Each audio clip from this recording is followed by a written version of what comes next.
kita baik-baik, akur, sejuk, damai. Tapi anehnya ketika tahun-tahun ini kebelakangan Betawi sudah teridentik. Betawi dianggap adalah pendukung terdepan Anies Sandi. Padahal kalau bicara Betawi seharusnya ya ini adalah masyarakat etnis, masyarakat inti. Tapi kalau memang ada oknum. Sebelum kita lanjut, jangan lupa subscribe dan nyalakan loncengnya agar tidak ketinggalan info terbaru dari Davina News. Video ini dipersembahkan oleh Indo Express. Indo Express, fast handling, fast solution. Seperti apa sih sosok Anies? Apa yang masih ada yang perlu kita berikan masukan ke beliau, kritisi? Karena saya pikir Bang Anies ini berangkat dari kampus, jadi beliau itu sama sekali tidak anti kritik. Beliau paham betul kalau orang dikritik berarti orang itu diperhatikan, berarti orang itu dipercaya, masih dipercaya. Yang bahaya kalau nggak ada kritik, tiba-tiba dia mau besar-besaran suruh turun, nah itu bahaya. Tapi sepanjang kritik masih berjalan, tapi kritik yang yang bertanggung jawab, artinya by data, tidak ke personal. Nah itu saya rasa semua, apalagi Bang Anies, saya paham betul, beliau akademisi juga, paham dia bagaimana menyikapi kritik itu. Nah oke, kita lihat dari perspektif anak muda Betawi, Bang Eki Petung, sambil kita berikan kesempatan kepada Babe Ridwan untuk rehat sejenak karena beliau baru datang, baru duduk. Jadi kita persilahkan Bang Eki untuk memberikan evaluasi kritisnya terhadap 2 tahun lebih kepemimpinan Bang Anies di Jakarta. Silakan Bang Eki. Baik, terima kasih moderator. Yang saya hormati abang-abang saya dan sahabat-sahabat sebagai pembicara, tuan rumah Bang Jimmy, satu perjuangan. Tadi moderator menyampaikan bahwa ini di sini kebetulan belum ada juga yang mengkritisi gitu. Saya sebagai anak muda Betawi yang melihat dari ya masih dianggap kaum muda lah. Jadi gini, ketika memang melihat dari perjalanan Gubernur Provinsi DKI Jakarta, maka selalu Betawi ini dianggap termarginalkan, baik itu sumber daya manusianya, baik itu hak-hak pendidikannya, hak-hak politiknya, bahkan sampai budayanya sendiri saja untuk dipertahankan begitu sulit. Dari seluruh perjalanan Gubernur Provinsi DKI, kalau mau jujur, sebenarnya memang di era Pak Anies ini, kalau mau jujur nih, sebenarnya keberpihakan atau undang-undang yang dikeluarkan oleh Pak Gubernur belum ada untuk keberpihakan kepada Betawi. Ketika Perda 04 2015 itu, kalau mau jujur, Perda itu dikeluarkan di era zaman Jokowi Ahok. Yang kedua, diturunkanlah Pergub 229 tentang pelestarian budaya Betawi, itu pun di zaman Sony Sumarsono ketika PLT. Saya pernah diskusi dengan Pak Gubernur bahwa Pak Gub, kapan produk Pak Gub mengeluarkan Pergub spesifik kepada Betawi? Karena 2 tahun ini Pak Gub belum mengeluarkan itu. Saya bilang gitu. Tapi ya, alhamdulillah kemarin kita tokoh-tokoh Betawi dipanggil dengan Dinas Kebudayaan, dengan Kesbang, mendiskusikan tentang menggodok Pergub itu, tentang pengembangan. Jadi tidak hanya pelestarian, tapi akan ditambah menjadi pengembangan budaya Betawi. Nah ini satu pikiran yang maju. Memang Betawi ini bukan seperti museum, bukan seperti yang memang harus dilestarikan saja, tapi harus dikembangkan karena budaya makin lama makin ke depan itu akan berkembang kekinian. Nah, ke depan memang ketika Betawi melihat begitu Provinsi DKI Jakarta dijadikan ajang politisasi pimpinan-pimpinan nasional, bahwa ini menjadi tangga pimpinan nasional, ini menjadi agak gaduh sejak Jokowi masuk lalu melakukan perhelatan pimpinan nasional, ini agak jadi gaduh. Jadi Jakarta menjadi satu pertaruhan besar. Siapa yang bisa mampu memimpin ibu kota itu dipastikan akan bisa mampu memimpin nasional atau presiden Republik Indonesia. Sebenarnya yang menjadi korban adalah dia Betawinya. Sebagai masyarakat aslinya kapan dipikirin?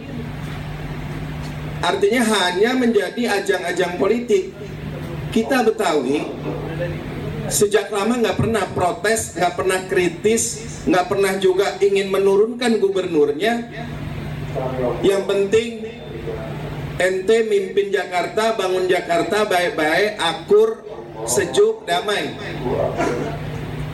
Tapi anehnya ketika tahun-tahun ini kebelakangan, Betawi sudah teridentik.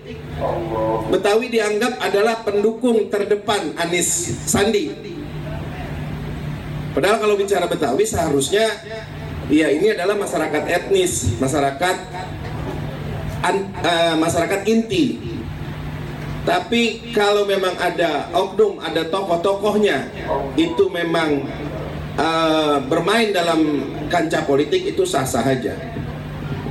Satu hal sebenarnya Pak Gub ini gaya kepemimpinannya menurut saya dalam konteks sebelumnya berjauh.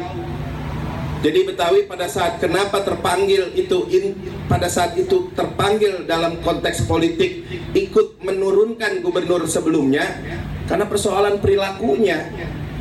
Nggak ada, saya kalau sering diundang di mana-mana, kenapa sih Betawi kok sekarang jadi ikut politik, terus lalu giliran Anies dibelain, giliran Ahok kemarin paling depan ente untuk menurunkan. Saya bilang dari 18 gubernur, saya bilang nggak pernah Betawi itu ngegorak-gorak atau ingin menurunkan pemimpinnya. Karena persoalannya kemarin gubernur itu yang sebelumnya adalah berisik. Perilakunya yang kita nggak suka, memimpin ibu kota kok jadi berisik, gaduh, siapa aja dilawan. Di televisi tidak mencerdaskan, tampil dengan keras, dengan kekerasan gaya pemimpin. Akhirnya Betawi nggak bisa dipimpin sama orang-orang yang seperti ini. Kebetulan saja Allah kasih kepleset di Pulau Seribu, persoalan Al-Maidah ini menjadi trigger dan akhirnya kejatuhan beliau. Tapi saya bilang Betawi tidak pernah mau ikut campur soal kepemimpinan siapapun dia. Kalaupun ada Fauzi Bowo dulu mewakili dari 17 gubernur baru satu orang Betawi, itu pun karena persoalan emosional sebagai orang Betawi, tapi nggak pernah diganggu dan tidak pernah juga diperhatikan. Saya yakin Babe Ridwan juga paham persis bahwa siapa sebenarnya pemimpin gubernur kita hari ini yang memang berani pasang badan belain tuh masyarakat aslinya. Karena jujur seolah-olah kalau bicara Betawi itu bicara primordial, kesukuan dan dikotomi. Padahal kita lagi berjuang Betawi untuk melihat semua daerah-daerah khusus yang di luar dari Jakarta, daerah khusus istimewa Yogyakarta sepertinya malah hak politiknya lebih absolut. Sultan otomatis menjadi gubernur, itu udah hak politiknya udah kuat. Aceh juga begitu, daerah istimewa Aceh sama hak politiknya, bahkan ada partai-partai kecil diberikan keluasan oleh pemerintah. Papua juga sama begitu, hak-hak politiknya kuat, nggak boleh orang luar masuk jadi gubernur Papua. Orang Betawi nggak boleh punya hak untuk maju di Papua, bisa ditumbak kita sama orang Papua. Artinya ketika bicara DKI, Betawi selalu termarginal, selalu dianggap keterbelakangan. Satu lagi, saya melihat program-program Anies hari ini di sisi lain bahwa kita sebagai masyarakat Betawi melihat ini baru kalau mau jujur baru dalam konteks berbeda dengan gubernur sebelumnya, cara kepemimpinannya, cara menanggapi persoalan-persoalan itu jauh lebih soft, jauh lebih wise, jauh lebih elegan dalam mengambil keputusan. Memang Betawi kemarin garda terdepan untuk urusan menjaga dan mengawal Pak Gubernur karena kegelisahan orang Betawi. Kali aja gubernur yang kita dukung hari ini ada keberpihakan terhadap orang Betawi, terhadap budaya, tadi semua hak-haknya itu. Karena di daerah semua udah berjalan, otonomi daerah sudah berjalan. Nah, dari diskusi ini kritisi. Kemarin kita diskusi juga sama Pak Gubernur bahwa revitalisasi Monas dalam konsep besarnya adalah ingin kesetaraan, tidak ada keterikatan kesetaraan. Artinya semua lapisan masyarakat bisa menikmati yang namanya monumen nasional areanya. Itu keinginan dari Pak Gubernur. Bahkan dikatakan ini akan kita samakan dengan konsep internasional. Artinya sentuhan-sentuhan internasional akan ada di Monas nanti. Revitalisasi Monas di situ dilakukan. Saya langsung kritisi di rumah Gubernur. Saya bilang, Pak Gub, izin. Ibu kota ini memang Monas betul menjadi pusat sentral dari nasional dan boleh-boleh saja internasional. Namun di mana tradisionalnya, saya bilang. Coba tolong difikirkan, ada sentuhan budaya di situ. Misalnya saya bilang, saya minta contoh, saya kasih solusi bahwa kenapa sih Gubernur DKI Jakarta tidak punya rumah kerja, rumah adat yang dalam bentuk rumah Betawi menjadi rumah kerja Pak Gubernur di situ. Jadi nggak hanya diterima di balai kota, tapi diterima di rumah adat. Itu saya bilang letaknya di Monas, Pak. Kalau bisa, kalau boleh, saya bilang. Jadi nanti Pak Gubernur dengan pakai baju Betawi menerima masyarakat ataupun menerima tamu-tamu adat dari luar. Boleh, silakan di situ sebagai rumah kerja juga 1 hari dalam 1 minggu. Toh juga nggak ada salahnya, bisa dijadikan selfie lagi wisatawan di situ.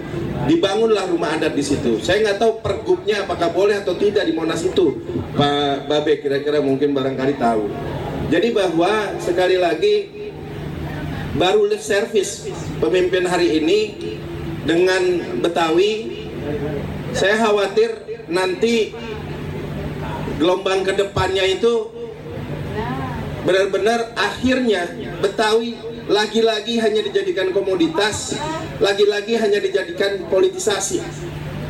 Nah kita nih Betawi udah cerdas, jujur aja Betawi udah sangat cerdas, tidak ingin menjadi mobilisasi tentang kekuatan politik. Kita ingin duduk bareng bersama Gubernur bahwa kapan waktunya Betawi ini bisa menjadi budaya yang diterima di kampungnya sendiri. Terima kasih. Assalamualaikum warahmatullahi wabarakatuh. Ya, itu tadi apa